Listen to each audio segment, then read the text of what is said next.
TV, and we've had a lot of requests for a show talking about the FEP Quest. Now, before I do this show, I want to talk about a really common email that I get about people, when they find out that a company is no longer making guns. A lot of people have a tendency to panic, okay? Just because the FEP Quest is no longer in production anymore doesn't necessarily mean that the guns that are in the box are going to dissolve and turn to wax and not work when you get them, okay?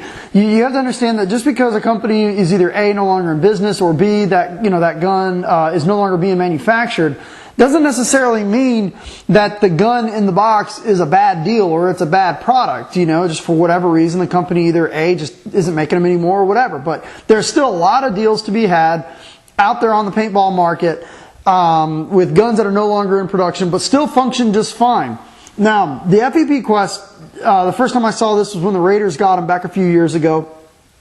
One of my most controversial videos that I did on my other channel, the youtube.com/MikeyUSF, I compared an FEP Quest to a bone stock NXT shocker. Quest, you get a very nice clamping feed neck. On the private label shockers, you will get a Q-lock feed neck. If you get a stock NXT shocker, you will get a junk feed neck. It's basically a throwaway. 65,000 views, and at the time, in my opinion, the FEP Quest is a better gun than the bone stock NXT shocker from 2008, not 2009. When the 2009 now comes with the updated Q-lock and the updated board, and the price is reduced. So that was a video I did, I think, a year and a half ago. Awesome video. And talks a little bit about the Quest and goes into some details. So let's talk about the Quest. Quest was made first endeavor products. There was a pro team that was shooting them. The Jacksonville Raiders knew a lot of the guys on that team that were shooting them.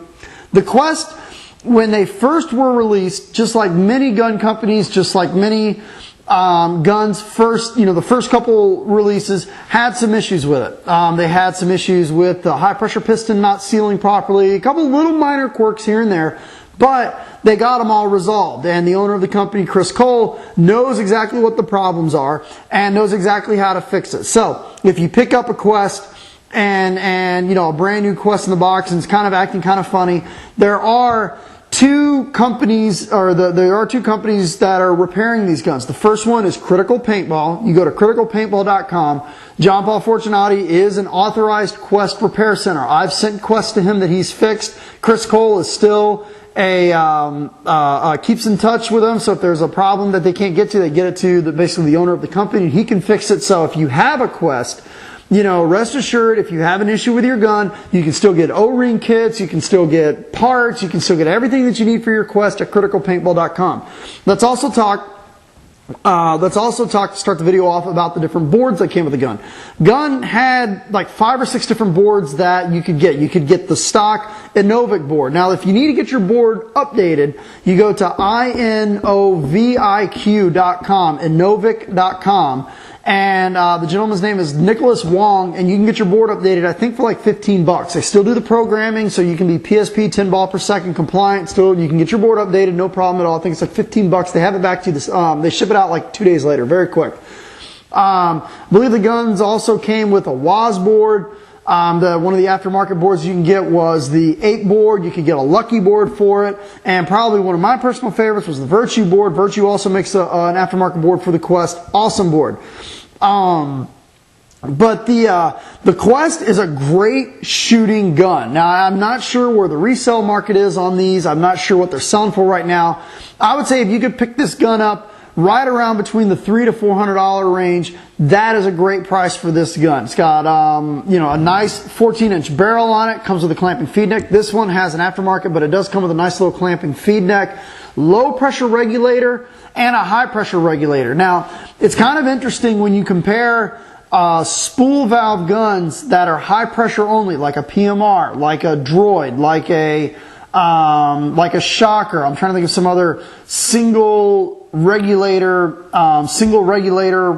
spool valve guns. This gun has two regulators. It's got a low pressure regulator that regulates how hard the bolt goes forward and back, and it's got a high pressure regulator, just like a DM9, just like a DM8 or a Proto M8, but it has a high pressure and a low pressure. I always like the guns, I always tend to favor the guns that have two regulators, mostly because the low pressure regulator protects the solenoid. So if for whatever reason you get a pressure spike through your high pressure regulator, the low pressure regulator is there to protect the solenoid and also sometimes can allow for a little bit of a softer shot.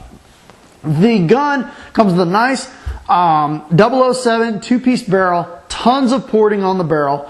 There is also, when you look inside here, if you've ever looked inside of a shocker, when you pull apart the FEP Quest, it does have, I almost want to call it an SFT O-ring in the front of it. It's got basically like the smart parts, the shocker SFT O-ring. It's got an O-ring in front of the eyes to seal the bolt when the gun shoots. The regulators on this gun are very, very similar to Bob Long regulators. Okay, if you've ever taken apart an Alias and you've seen how the low pressure cap comes off of an Alias or a 2002 or an infamous Intimidator, very, very easy to take apart the regulators. I mean, when I first took a look at an FEP Quest, I could have sworn that Bob Long had built this gun. I thought this was a Bob Long spool valve gun. I mean, this gun reeks of Bob Long technology. There's Bob Long influences throughout this entire gun. The Schrader pin valve design regulators, the high pressure and low pressure regulator is very reminiscent of a Bob Long Intimidator. The trigger that's on here, the first time I saw this, I thought that John Paul Fortunati at Critical actually designed these triggers. He's like, no, I didn't design that trigger, but it's very similar to a Critical Intimidator trigger. The back of the trigger frame here is also very reminiscent of a Bob Long Intimidator, like an Alias. It's got the palm swell on the back. It's very comfortable, very easy to shoot. It uses spring-loaded Delrin detents. The eye system's also like an Intimidator. Very, very similar regulators and trigger and grip frame feel to an Intimidator. Taking the gun apart is very simple to lube it. As you just saw how easy it was for me to pull out the piston. Very, very easy to take this gun apart and lubricate it. Let me go ahead and put the low pressure regulator on here now. This gun here, I have a custom products regulator on it, but the stock gun, the regulator comes apart just like this. Unscrew the bottom cap, drop the piston out. Very, very easy. Taking the bolt apart, just a couple turns. It's a two-piece bolt assembly. Easy to maintain, very tolerant of lubricants and there we go. So now that unscrewed all the way. Very tolerant of lubricants, very easy to take apart and to lube. That's basically the entire bolt system. So you have the pin, the bolt pin, that's the bolt itself. And that's it. There's only two parts to the bolt system. You can put any of your favorite lubes on here, 33, Dow 55, Hater, Lurker, just about anything. It's very tolerant of what lubricants you use on it. Very easy to take apart and service. Maybe about every 2 to 3 cases you want to take this apart, re-lube it, clean it, put it back together again. But very easy gun to take apart. Now, I'm going to put up also really quickly, if you have a Quest already, where to get your board updated. It's Inovic.com, INOVIQ.com, and if you're needing parts for your Quest, you can get it from Critical Paintball, just about anything that you need. So, you know, what is there to say about these guns? I mean, it's unfortunate that they're no longer in production, but they're good shooting guns. Probably recommended upgrades. The Achilles heel of the Quest is the high pressure regulator. For some reason, on the original FEP Quest that came out, the high pressure regulator is a little bit quirky. If you replace it with a CP regulator or whatever your favorite regulator is, you're not going to have any issues with it. How you know you have a defective high pressure regulator is if you leave the gun by itself for, let's say, 20 or 30 minutes and you come back and your gauge on your low pressure regulator has dropped a little bit. So say it went from 90 to about 50, and then you have to kind of dry fire the gun a couple times to get the pressure back up. That's how you know you have a defective high pressure regulator. That was one of the major problems they had with these when they first came out. You can send it, get the parts from Critical Paintball, they'll repair it, Or you can just replace it with whatever your favorite regulator is, like Custom Products or whatever. Put that on there, problem solved. If you don't like the stock programming on it, Virtue still has the FEP Quest, upgrade boards. You can purchase one from Virtue. It's going to really wake the gun up. And that's about it. I think Critical Paintball also has a new conical style spring design for the detents. Works really, really well. And that's about it for the FEP Quest. So what I'll do here is I'll get the scale, we'll weigh it, and we'll wrap the show up on the FEP Quest. Okay, so we have the trusty TechPB scale here. So let's go ahead and weigh it.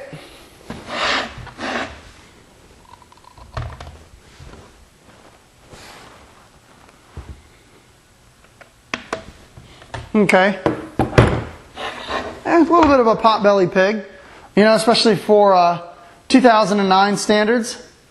It weighs in at 2 pounds, 10.4 ounces.